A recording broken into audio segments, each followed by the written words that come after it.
Donc maintenant on a la table, comme vous voyez ici, la table vente, la table produit, la table production, usine. D'accord, donc la production usine, usine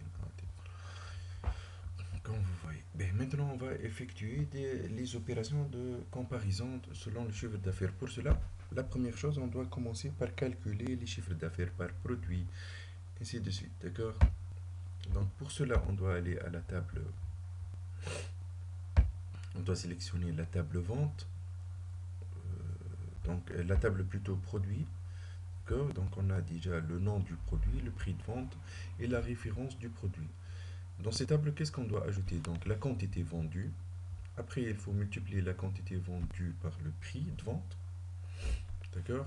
Donc pour obtenir la somme, le chiffre d'affaires par produit. D'accord.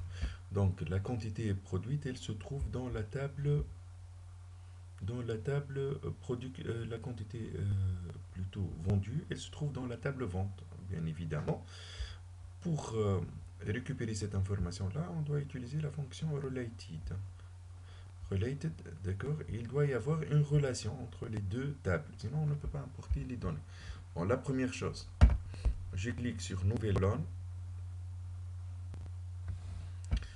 Donc, c'est le champ, je vais appeler quantité, euh, la quantité vendue,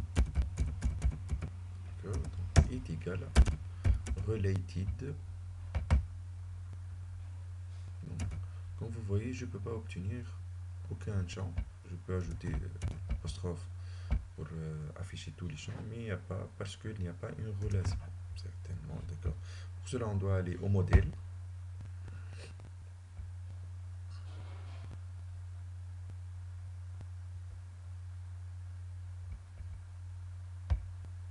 Au modèle ici. Et comme vous voyez, il n'y a pas une relation entre la table vente et la table produit. D'accord. Donc, pour cela, on doit établir la relation ici. On va prendre le nom du produit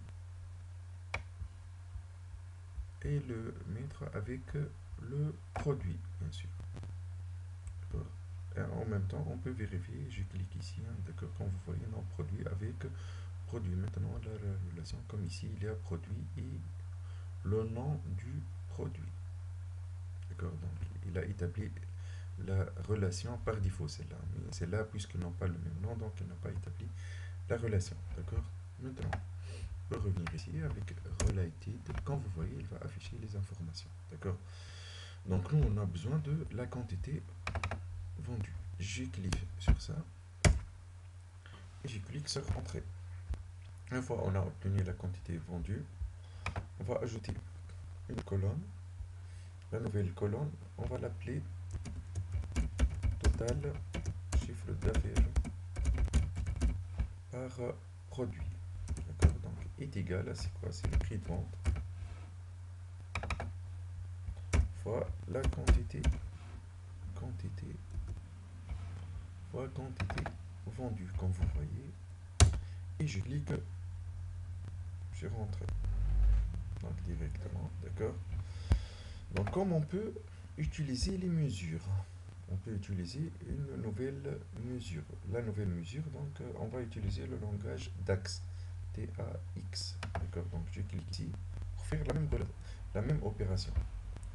Bien sûr, c'est le total chiffre d'affaires, mais je vais ajouter. Bon, je vais changer le par celui-là, d'accord. Sinon, on ne va pas accepter. Est égal. C'est quoi donc ici? On va utiliser la fonction, puisqu'on va faire une relation par colonne, et une sommation par ligne plutôt, d'accord. Donc je vais utiliser la fonction SUMX. SUMX, la première chose, donc les paramètres, je dois mettre la table produit, d'accord, vous voyez, et les champs ici, hein. Donc point virgule, les champs, la première chose, c'est le prix de vente, fois. Puisque s'il n'y avait pas la quantité vendue ici, on peut mettre related ici, bien sûr. Fois la quantité vendue. Et je ferme la parenthèse. Celle-là, c'est une mesure. C'est pas une colonne. D'accord. Donc, c'est une mesure. Déjà, vous voyez ici, l'icône c'est calculatrice. Et les autres, ce sont des tables, ce sont des colonnes. Et je clique sur Entrée pour valider. On peut aller ici au tableau de bord.